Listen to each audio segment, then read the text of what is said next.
Ça va me laisser pile le Pas temps trop de vous chaud. emmener voir un dernier château. On va partir sur une île.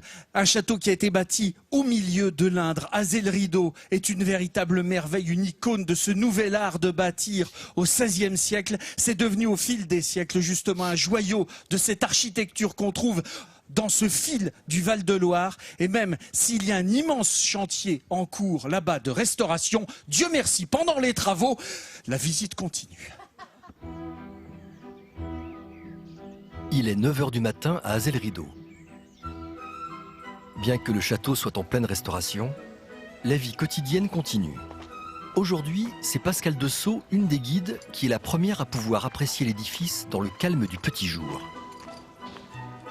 Son trousseau de clés en main, elle ouvre les portes, un moment privilégié que peu de personnes ont la chance de vivre. Moi, quand j'arrive le matin, je ressens de la quiétude en fait en arrivant ici.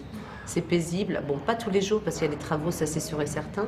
Mais autrement, c'est paisible, c'est calme, c'est un peu chez moi quand même. Ça fait plus de 20 ans que j'y travaille, donc c'est ma deuxième demeure. Ceci étant dit, j'aimerais pas ouvrir ma demeure comme j'ouvre celle-ci tous les jours. Le château d'Azay-le-Rideau est un incontournable des châteaux de la Loire. Mais cette année, la moitié de sa façade est recouverte d'échafaudages. Le défi est colossal pour les guides. Comment faire visiter un édifice en travaux? Vous êtes prêts à monter 75 marches? Bon, bah alors on y va. Plutôt que d'éviter les travaux, la guide va les inclure dans sa visite. Direction le grenier, où les visiteurs peuvent admirer ce que l'on ne voit jamais habituellement, la charpente nue du bâtiment. Là, c'est un regard exceptionnel que vous avez dessus aujourd'hui, parce que vous avez des charpentes à nu, complètement découvertes.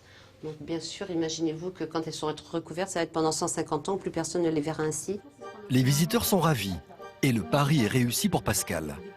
Malgré les bruits de travaux, cette visite lui donne une nouvelle vision d'un bâtiment qu'elle connaît par cœur. Au fil de la visite, elle leur fait découvrir les secrets d'alcôve de ce lieu historique. Un peu comme une conteuse, elle dévoile avec amusement les petites histoires des anciens propriétaires. Et Antoinette Raffin va mourir au château d'Azay-le-Rideau au rez-de-chaussée. Il y a un inventaire après décès. Ce que l'on sait d'elle, c'est qu'elle était gourmande et riche. Alors gourmande, pourquoi? Mais parce que dans sa chambre, il y avait un buffet fermé à clé qui contenait des pots de confiture. Et riche parce qu'il a été compté 70 tapisseries à son décès dans ce château. Grâce à des passionnés comme Pascale, le château d'Azay-le-Rideau conserve tout son intérêt, malgré les travaux qui devraient durer jusqu'en 2017.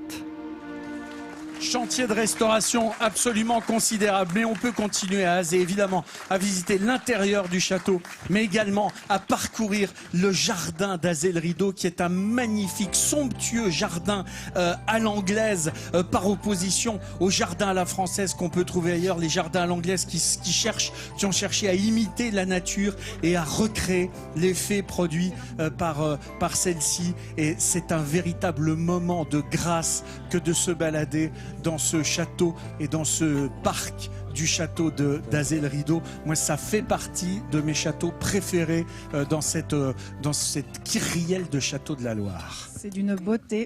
Et il y a juste à côté le château de Lillette aussi, qui est le jumeau du château d'Azay-le-Rideau, Oui. qui a abrité les amours de Rodin et de Camille Claudel. C'est un très joli endroit. Ouh, ça devait être chaud. Merci Jean-Seb. Et tout en sculpture en plus. Alors.